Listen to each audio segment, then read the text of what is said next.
আপনার যদি আপনার কম্পিউটারে ডাটা হারানো নিয়ে ভয় থাকে তাহলে মাইক্রোসফট ওয়ানড্রাইভের মাধ্যমে আপনি ইচ্ছা করলে আপনার কম্পিউটারে যে কোনো ড্রাইভ বা ফোল্ডার অটোমেটিক্যালি ব্যাকআপ নিতে পারবেন। তো এটা কিভাবে করে চলুন দেখে আসি।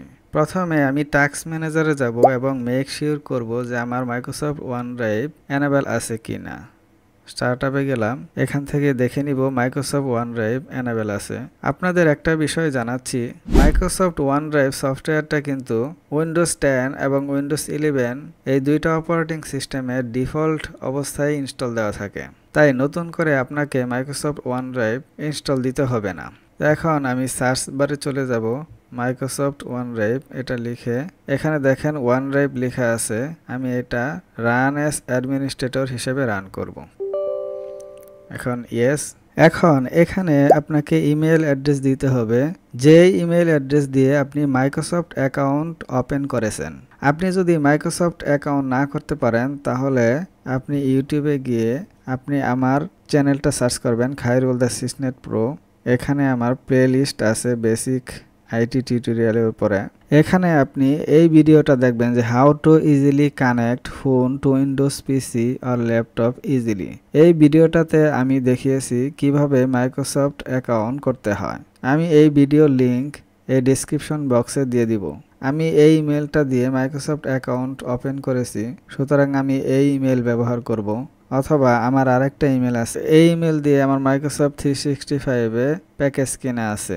আপনি যদি মাইক্রোসফট 365 এ কোনো প্যাকেজ কিনতে চান তাহলে office.com এ যাবেন, এখান থেকে আপনারা গো প্রিমিয়াম ইউজ করতে পারেন।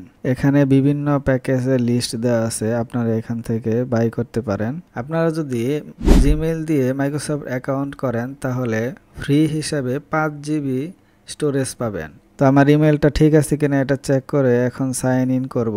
পাসওয়ার্ডটা দিয়ে দিলাম, এখন সাইন ইন করব।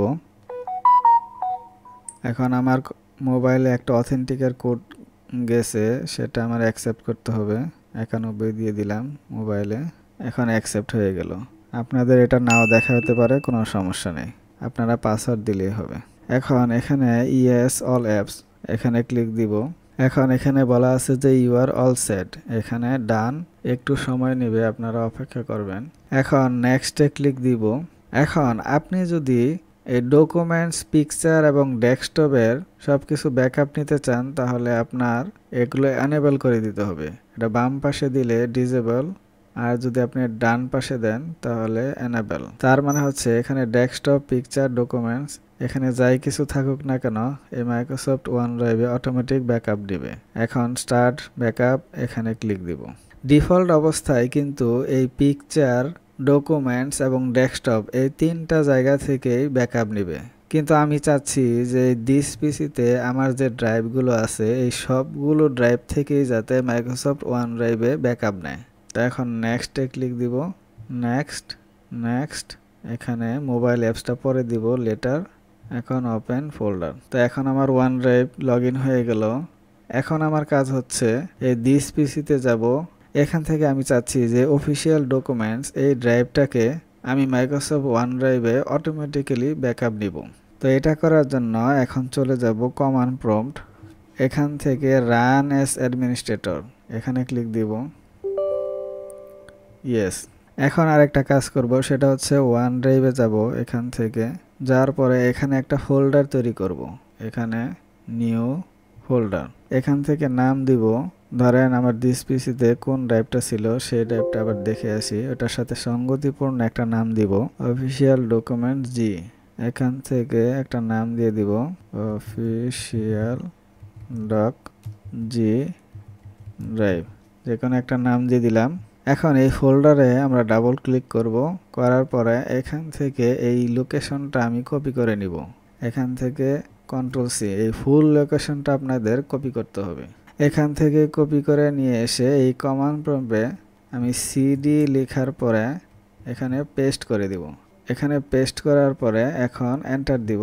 এখন আমাদের সবচেয়ে গুরুত্বপূর্ণ যে জিনিসটা সেটা লিখতে হবে এমকে লিঙ্ক। এখানে এমকে লিঙ্ক লিখব। লিখার পরে এখান থেকে আমি যে ফোল্ডারটা এখানে ক্রিয়েট করেছিলাম সেই ফোল্ডারের নামটা আবার কপি করে নিয়ে আসব। এখানে ওয়ান ড্রাইভে গেলাম, ফোল্ডারের নাম রেখেছি এটা রিনেমের জায়গায় গিয়ে এখান থেকে Ctrl+C দিয়ে কপি করব। কপি করে এখানে পেস্ট করে দিব। করার পরে এখন চলে যাবেন দিস পিসিতে, আবার গিয়ে এখন ফিজিক্যাল যে ড্রাইভটা আছে সেই ড্রাইভের লিঙ্কটা কপি করব। এখান থেকে অফিসিয়াল ডকুমেন্টস, এখানে উপর দিকে চলে যাবেন। এখান থেকে আমি জি ড্রাইভটা কপি করব, এর জন্য এই G:/ এটা সহ কপি করব। এখন কমান্ড প্রম্পটে এটা পেস্ট করে দিব। এখন একটা স্পেস দিব, দেওয়ার পরে বড় হাতের ডি, এখন এন্টার দিব।